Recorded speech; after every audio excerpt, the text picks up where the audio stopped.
नमस्कार भैया, राम राम। हम हैं आशुतोष नायक और आप देख रहे हैं बुंदेली वार्ता। बुंदेली वार्ता के पॉलिटिकल सेगमेंट में आज बात हुई है झांसी की मऊरानीपुर विधानसभा से समाजवादी पार्टी के प्रबल दावेदार तिलक चंद अहिरवार साहब से। साहब नमस्कार, बहुत बहुत। जी नमस्कार सर, हम लोग आज मऊरानीपुर के सियासी समीकरण समझने आए हैं और यहाँ कोशिश की है कि शुरुआत आपसे ही हो कि यहाँ राजनीतिक माहौल क्या है। सर, आप गाँव-गाँव जा रहे हैं, कैसा लग रहा है आपको? नहीं, देखिए, बात सिर्फ मऊरानीपुर की नहीं है जी। पूरे प्रदेश का माहौल जो है जी। समाजवादी पार्टी के पक्ष में है। जी। और पूरे प्रदेश की जनता मन बना चुकी है जी। कि 2022 में जी। समाजवादी पार्टी के राष्ट्रीय अध्यक्ष आदरणीय अखिलेश यादव जी को मुख्यमंत्री बनाने का वही स्थिति मऊरानीपुर में है। जी। अब मऊरानीपुर में एक विशेष बात और है जी। कि जो विशेषकर जो अहिरवार समाज जी। जो बहुजन समाज पार्टी का अभी तक वोटर रहा है, जी। क्योंकि हमारा नाम आने से जी। लगभग 80% वोट इस बार समाजवादी पार्टी करेगा। जी।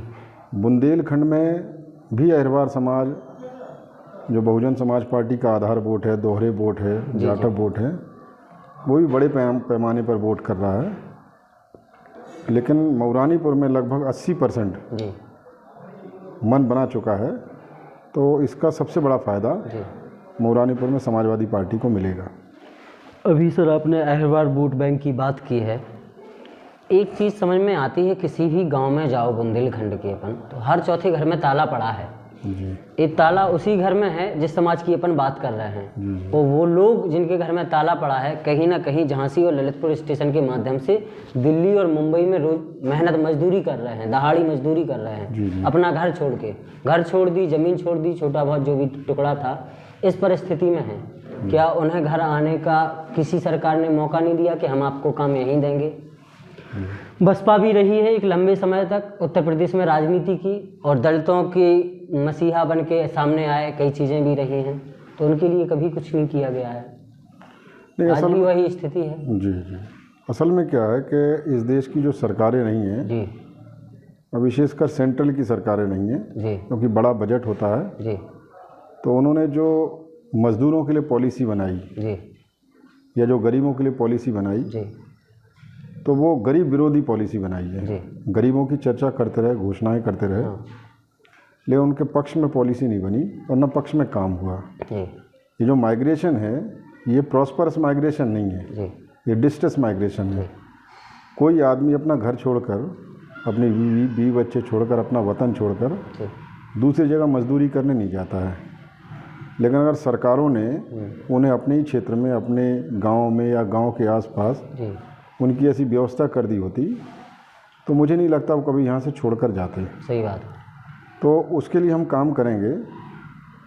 जैसे अभी माननीय अखिलेश यादव जी ने जो योजनाएं बनाई थी, चाहे वो पेंशन वाली योजना हो, 55 लाख पेंशन दी। जी। तो पहले वो 500 रुपये पेंशन देते थे, सरकारों ने बंद कर दिया। जी। भाजपा जो है गरीबों की विरोधी सरकार है, जी। तो माननीय अखिलेश यादव जी ने उसको 1500 करने की बात घोषणा की है। जी। जो बेरोजगार थे तो उनको 1000 रुपये बेरोजगारी भत्ता समाजवादी पार्टी सरकार में मिलता था। जी। अब हम 3000 करने जा रहे हैं। इसी तरह से जो लैपटॉप की व्यवस्था थी, 18 लाख लैपटॉप दिए, और जो लोहिया आवास दिए, और किसानों के हित में जब उन पर विपत्ति आई तो उनको बड़ी किट दी। जी। मतलब आप समझ लीजिए कि जब उन्होंने लैपटॉप दिए तो लैपटॉप में माननीय अखिलेश यादव जी की और माननीय मुलायम सिंह यादव जी की फ़ोटो देखकर यही भाजपा के लोगों ने मतलब विरोध किया। हाँ, टिप्पणी की, कमेंट किया। लेकिन आज उनके 10 रुपये के नमक के पैकेट पे भी उनकी फ़ोटो है, और उन्होंने बहुत बड़ा काम किया था ये। आज वो छोटे छोटे काम कर रहे, उस पर भी उनकी फ़ोटो, 40-40 नेताओं की फ़ोटो है। लेकिन माननीय अखिलेश यादव जी ने आज इन्होंने 5 किलो का पैकेट दिया है, तो उस पर भी बहुत नेताओं की फ़ोटो है। लेकिन माननीय अखिलेश यादव जी ने 5000 का पैकेट दिया था। जब ओलावृष्टि हुई, जब यहाँ किसान दुखी था, तो उन परिवारों को 5000 का पैकेट दिया, जिसमें मतलब चावल भी, दालें भी 3-4 प्रकार की, तेल भी, घी भी, मसाले भी, आलू भी, मतलब सारा जो आम आदमी की ज़रूरत है वो दिया। तो ये बात आम जनता अब जान गई है। जी। तो इस तरह की व्यवस्था करेंगे।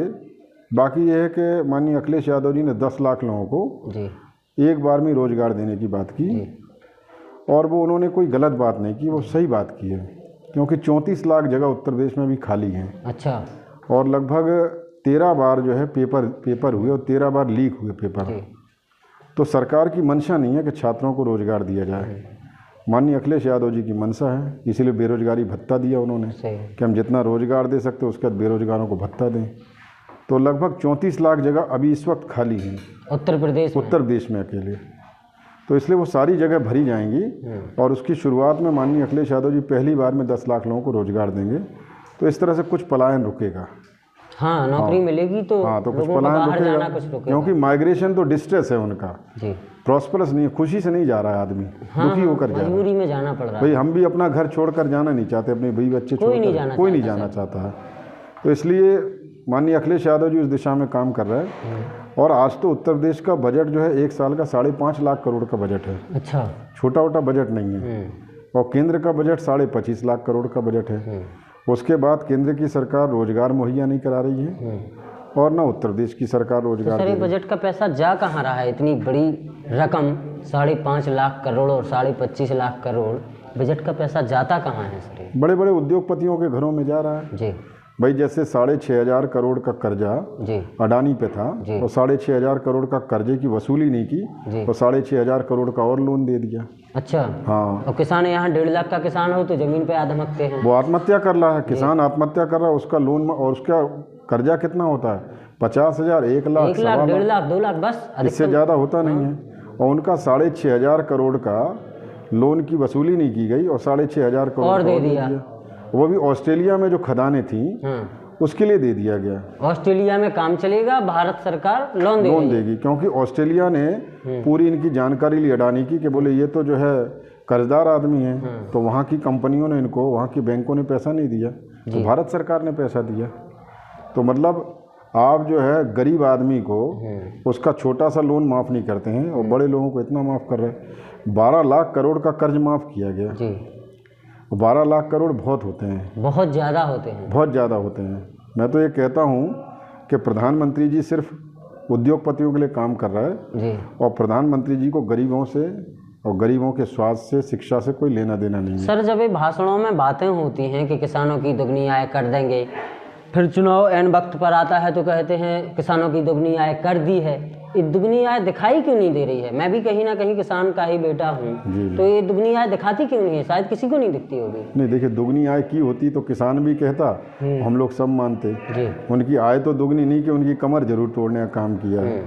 अभी किसान जो है खाद के लिए परेशान रहा, खाद के चक्कर में आत्महत्या की। इससे ज़्यादा विडंबना क्या हो सकती है कि 72 साल की आज़ादी के बाद भी हम किसान को खाद मुहैया नहीं करा पा रहे। हम किसान की जो ज़रूरत की चीज़ें, आप डीजल महंगा कर रहे हैं। अभी आपने 4 राज्यों को उपचुनाव में जब मुंह की खाई तो आपने 12 रुपये डीजल पेट्रोल कम किया, कम कर दिया। लेकिन अभी आप रेट देख लीजिए, फिर बढ़ा दिए उनने, धीरे धीरे बढ़ा रहे, वही डीजल फिर वहीं पहुँचने वाला है। तो नहीं लगता है कि जब तक चुनाव चलेगा उत्तर प्रदेश में तब तक तो नहीं बढ़ाएंगे एकदम? हाँ, नहीं, अभी बढ़ाया है, धीरे धीरे बढ़ाया है। आप देख लीजिए, जो कम किया था उसमें कितना इजाफा हुआ है। हम तो डीजल रोज खरीद रहे हैं। जी जी। लेकिन माननीय अखिलेश यादव ने इस पर भी कहा कि हम 70 रुपये का डीजल देंगे, हमारी सरकार आएगी। और इसलिए देंगे कि अगर सरकार चाहे, सरकार की मंशा है, यही सरकार, केंद्र की सरकार जब भूटान में और नेपाल में तेल देती है तो मुश्किल से 45 रुपये का तेल देती है। हमारी सरकार देती है, हम ही भेजते हैं वहाँ तेल, उनके पास तेल कहाँ से आता है? अच्छा, हम ही भेजते हैं, हमारी सरकार भेजती है। तो हम उनको तेल देते क्योंकि हम उनको सारा टैक्स माफ़ करके देते हैं। तो हम भारत के लोगों को क्यों नहीं दे सकते?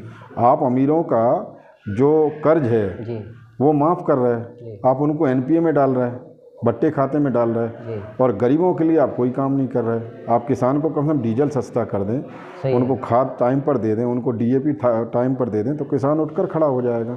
सही बात। आप देखिएगा कि एक समय ऐसा था कि जब लोगों से कहते थे नौकरी करो तो लोग कहते नौकरी निकृष्ट चीज़ है, खेती को उत्तम मानता था।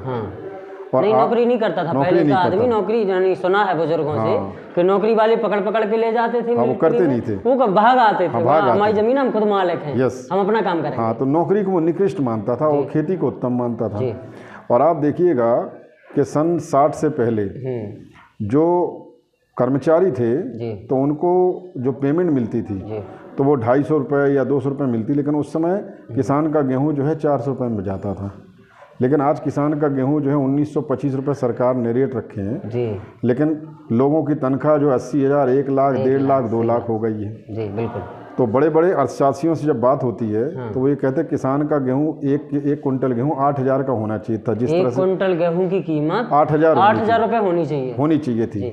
बड़े बड़े अर्थशास्त्रियों की जो रिपोर्ट है जी कि जिस तरह से लोगों की पेमेंट बढ़ी है, तो हम किसान के साथ धोखा कर रहे हैं। हम कह रहे हैं कृषि प्रधान देश है, कृषि किसान अन्नदाता है, तो हम अन्नदाता के साथ धोखा कर रहे हैं, तो किसान विरोधी सरकार है।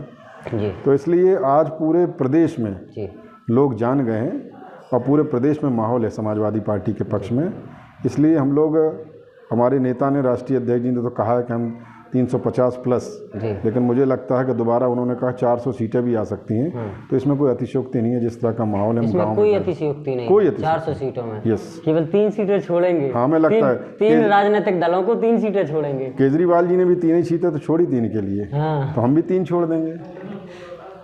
सही है सर। सर आपने बहुत लंबे समय तक बहन जी के साथ भी काम किया है। जी जी जी। अब आप बीते 3 साल से लगभग, यदि मैं सही हूँ तो पौने 2 साल से, हाँ पौने 2 साल से अखिलेश यादव जी के साथ काम कर रहे हैं। आपको इन दोनों बड़े नेताओं में क्या अंतर देखने को मिलता है?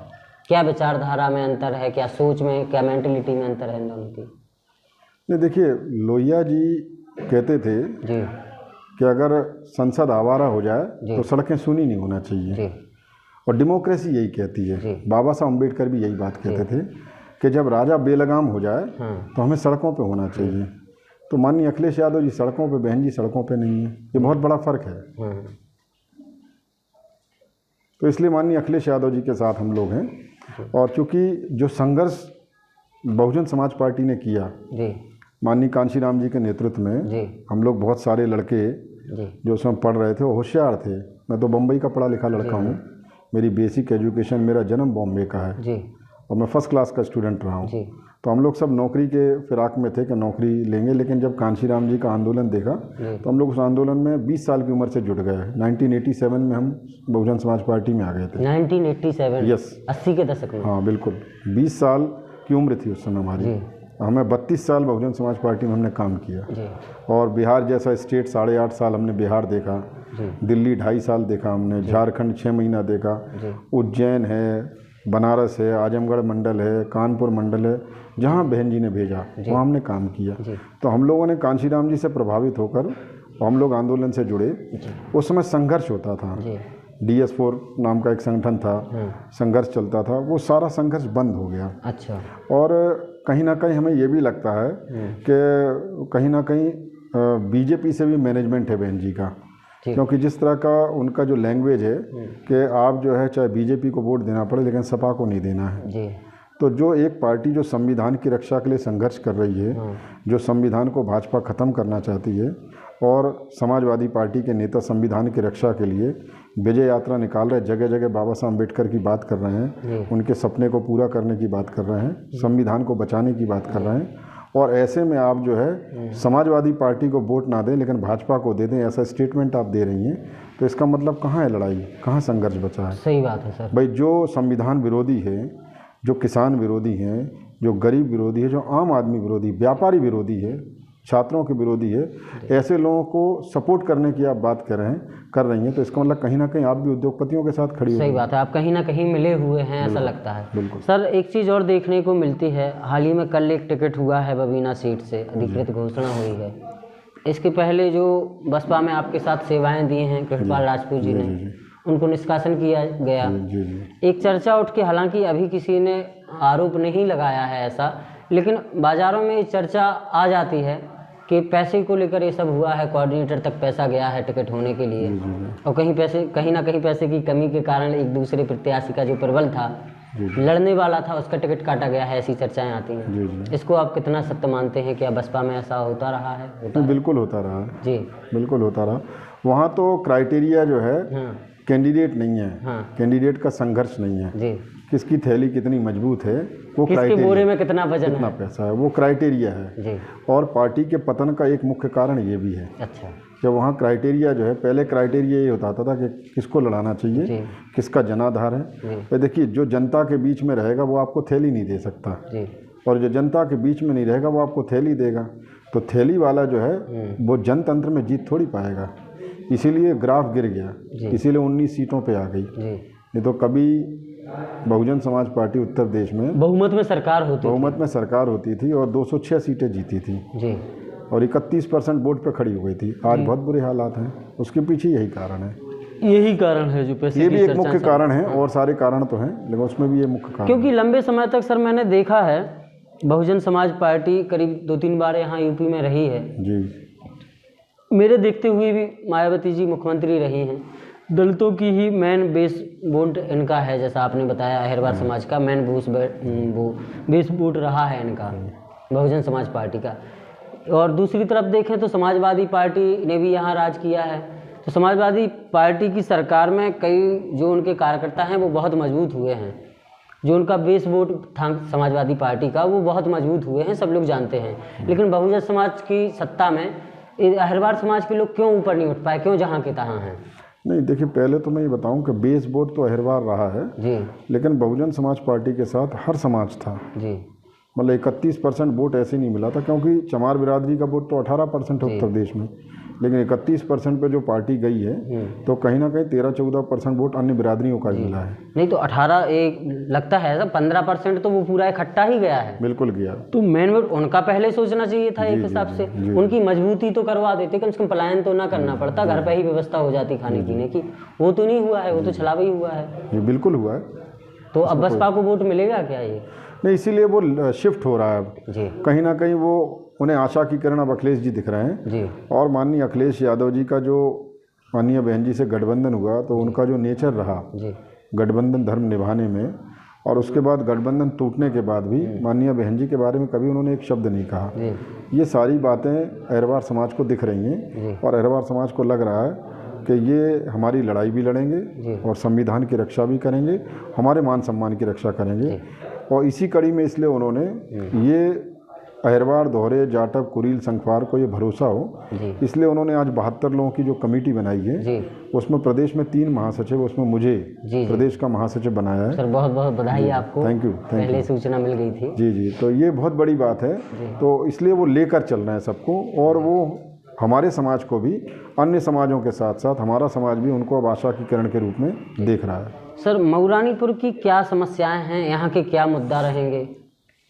देखिए, बेसिक चीज़ें तो मतलब सब जगह हैं, मऊरानीपुर में भी है जो बेसिक प्रॉब्लम भी ठीक नहीं हुई है। जैसे बहुत सारी जगह ऐसे जहाँ सड़कें ठीक नहीं हैं जी, और यहाँ कहीं कहीं पानी की भी दिक्कत है, कहीं बिजली की भी दिक्कत है।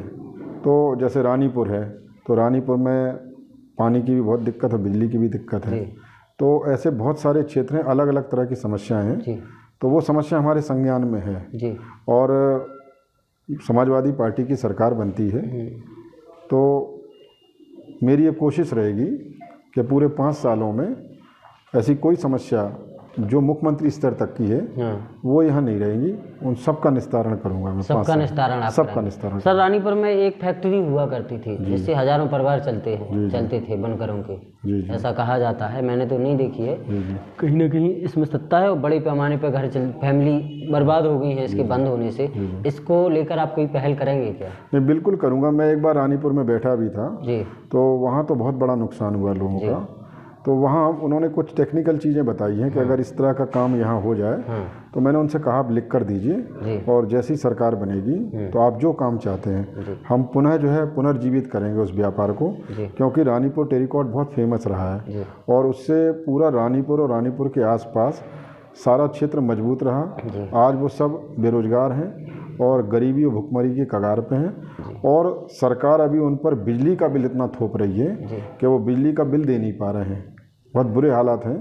तो वो सारी चीज़ें हम ठीक करेंगे। सर समय समय पर यहाँ मऊरानीपुर से इसको जिला बनाने की मांग उठती रही है, तमाम समाजों ने उठाई, युवा कार्यकर्ताओं ने उठाई। यहाँ इस कस्बे को, इस शहर को जिला बनाने की मांग उठती है, इसको लेकर आपका क्या सोचना है? नहीं, ये बात भी हम रखेंगे और हम कोशिश करेंगे। जन भावना का हमेशा ध्यान रखना चाहिए। प्रजातंत्र में आप जन भावना का ध्यान नहीं रखेंगे। जन भावना अगर ऐसी है तो उसको पूरा करना चाहिए, तो इसके लिए भी हम प्रयास करेंगे। बहुत बहुत धन्यवाद सर हमें समय देने के लिए। थैंक यू भैया हरो। अगर आप जब वीडियो फेसबुक में देख रहे हो तो हमारे बुंदेली वार्ता पेज को लाइक और फॉलो करियो। संगे संगे जो वीडियो अच्छी लगे सो शेयर जरूर कर दीजिए। अपनी कोनो बात हम तक पहुंचाना चाह रहे हो कमेंट बॉक्स में या फिर हमें मैसेज में भेज दीजिए। और अगर ये वीडियो को आप यूट्यूब पर देख रहे हैं तो हमारे चैनल को सब्सक्राइब कर लो और नोटिफिकेशन बेल भी दबा लो, ताकि आगे जो कार्यक्रम आते हैं उनकी आपको तुरंत जानकारी मिल जाए। यूट्यूब की वीडियो को ज़्यादा से ज़्यादा शेयर भी करें। धन्यवाद।